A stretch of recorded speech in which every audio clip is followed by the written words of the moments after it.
Welcome from Hendersonville, North Carolina. We have just pulled into a lovely little campground. We have some major updates to our camper, so I thought I would run through the whole thing again. If you never saw our first one, it is right up here, and you can click on that and check that out. But first of all, I'm just going to set up and do a time lapse of our complete setup for our system. So here we go.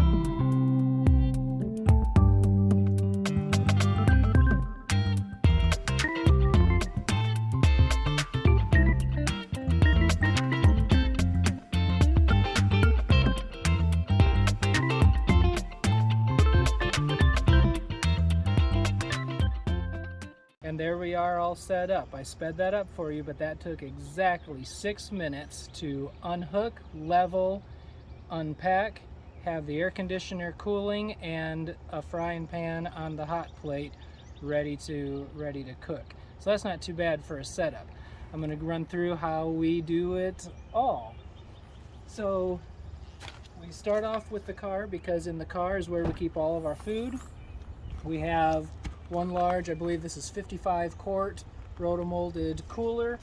Inside we do cereal boxes that have our ice in them. We do 2 of those. We have to get ice every day or every other day depending on how hot it is out, but they do a great job. We've never lost anything to spoiling or anything like that. Otherwise, we're at the end of our trip currently, but these are normally filled with our dry foods, so all the food stays with us. So if we're at camp, well, we have our food, and if we leave for the day, we can still eat lunch and not have to repack and shuffle things around. So food always stays with us, as does backpacks, swimsuits, beach bag, that kind of stuff. After that, some things about the camper. So previously it was plywood visible with 1/4 inch plywood top.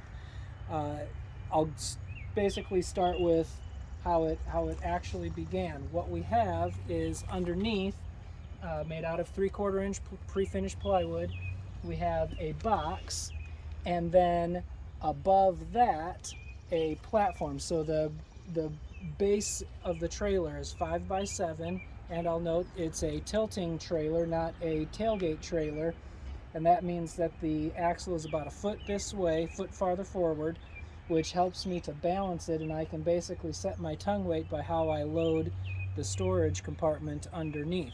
It also makes it so that I can make the tongue weight pretty light and handle the trailer just myself by hand. We'll get to the leveling feet. You saw the leveling feet in the time-lapse speed up, but we just have 2 leveling feet in the back, and then the tongue jack is not a wheel, it is just a plate, and that lets us level in 3 points, which will never wobble. And all I have to do is take a level and spin it 2 directions, and it gets leveled. I have a rack here on the front with my toolbox that has some straps, extra straps. It has my power cords and just extra tools and stuff in there. This spot can handle my generator if we needed to take that along. We had a bike on it earlier. I can take a gas can. I can take whatever else I'd want to put on the rack. But that's the trailer itself. So that's a 5 by 8 deck for the trailer. But then by building this box up and coming over, we have a 7 by 8 platform. And for a teardrop, which it's sort of a teardrop, but for a teardrop it lets us sleep all 4 people inside quite comfortably, actually, believe it or not.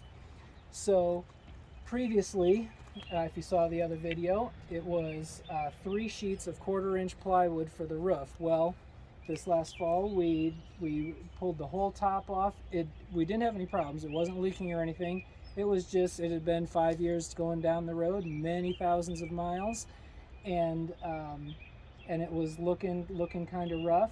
So what I found was, this is fiberglass from an RV manufacturer. It's about a 1/16 of an inch thick fiberglass, permanent. I don't know how they fused it, but fused to about 3/16 of plywood.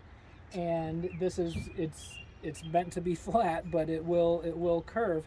And what's interesting is when it's curved, it's not fun to curve. This was halfway difficult to get it to do this, but once it's curved, it put it all under tension and it created extreme rigidness. It's super stable now. I didn't notice any problems before, but now it feels like before it was rattling down the road, and now it just seems like one cohesive unit. So real nice fiberglass, and you'll see inside in a second where the screws go across. There are ribs inside that's basically just 2x4s that are ripped down lengthwise. I have straps holding this down. These are just 10,000 pound ratchet straps, because this does not stay on the trailer. When I get home, I unhook it and I put 2x4s under here, kind of like picking a baby up, and I have pulleys and a shop hoist in my ceiling in my garage, and this whole thing lifts off and hangs in the garage just like a kayak would hang. So I'm not using up my trailer. I can use it for anything else that I want to do.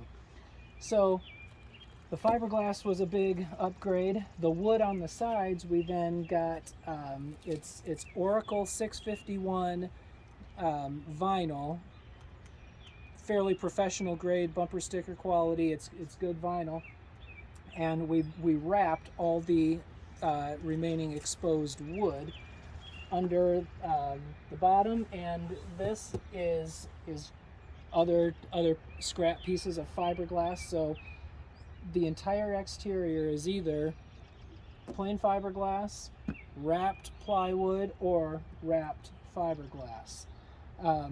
So moving on back here, we have a shoebox. We have just a simple ladder to get in and out. Inside, if you saw the previous video, we had windows and stuff here. I've taken that all out, filled that in rather, gotten rid of our lights. We just have one set of lights up here. Inside then, we have Christmas lights to light up the ceiling. That's all on a dimmer. And then I sleep, my wife sleeps, and the two girls sleep. In here to the left, we have our power and USB chargers and extra supplies. We take a small vacuum with us just because things tend to get sandy when we're at the beach. But yeah, that's the inside. On the right hand side, since the girls aren't quite so tall just yet, we have these just plastic, like dorm room style drawers that becomes our dresser for all our clothing. Simple system to keep them shut while we travel. And then another thing we did is when we went to put on the new fiberglass top, we insulated. So this is double bubble, which is basically like bubble wrap, but it's meant to be actual insulation. It has foil on one side, it's white on the side that you see, and it has increased our R value an incredible amount. It is much easier to keep the place cool or hot, whatever we need to do, compared to the outside. It has also quieted it down in there a bit compared to single wall 1/4 inch plywood. It's much quieter. Moving along, the air conditioner is a slight upgrade. It's made by Climate Right. This is the CR5000. Previously we had a CR2500, so this is a little bit larger of a unit. Climate Right doesn't make these anymore, so if you can find one used for sale, I would encourage you to get it. But unique about it is that it has an actual send and return, so the pipes at the back here go in and send cold air in and suck the other air out and circulate it through, similar to a residential home unit, and it does extremely well. This new unit is quite a bit more powerful. The other one did okay. This one does much better. It does have to ride inside. You saw in the when I was pulling it out, it does have to ride inside. It can't fit underneath. We could put it on the front rack. I'd want to protect it a little more. And it is too tall for the cargo area in the back, and it is an afterthought relative to the cargo area, so we are not changing that. The power comes in at the far corner, but then we have receptacles right under here for our hot plate, for anything else we need to plug in, including the air conditioner.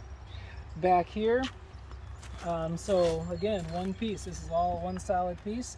Comes all the way down to our tailgate. Previously, it was just wood, and it took a lot of abuse. Now it's fiberglass wrapping. In this case, it's wrapping PVC boards, and then just because the fiberglass edge would be exposed, I've wrapped any edge that I needed to with aluminum angle, not angle iron, but aluminum angle. So when we have our hinges, our latches go all the way down, and we can more or less lock those closed, but then we have a pin lock that's on a combination.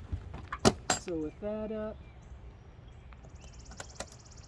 simply with this, it comes up and it just happens to stay just like that. So underneath, we use these Rubbermaid totes or bins, whatever you want to call them, and we just have them labeled to haul all of our stuff.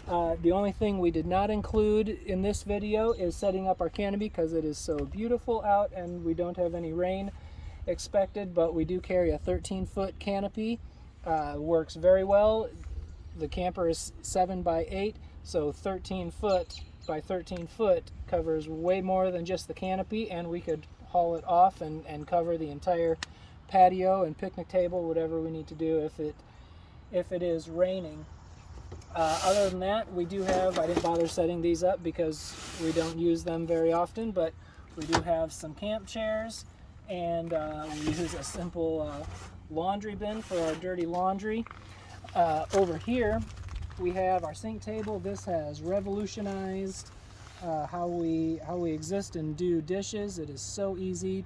It's just cold water, just hooks up to the regular, spigot, but to actually use a scrub brush and wash the dirty water away is really nice.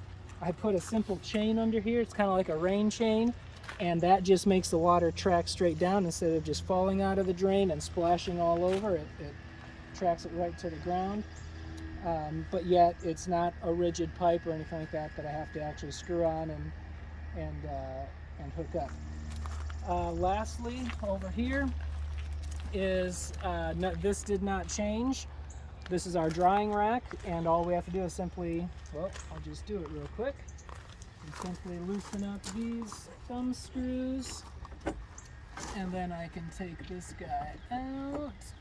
This is metal conduit with galvanized iron pipes, but that gives us 24 feet of drying rack for towels, swimsuits, and dish towels, whatever we need, whatever gets wet that we need to dry. We've also moved a record of all of our destinations from the back to the side, so we'd have a little bit more space.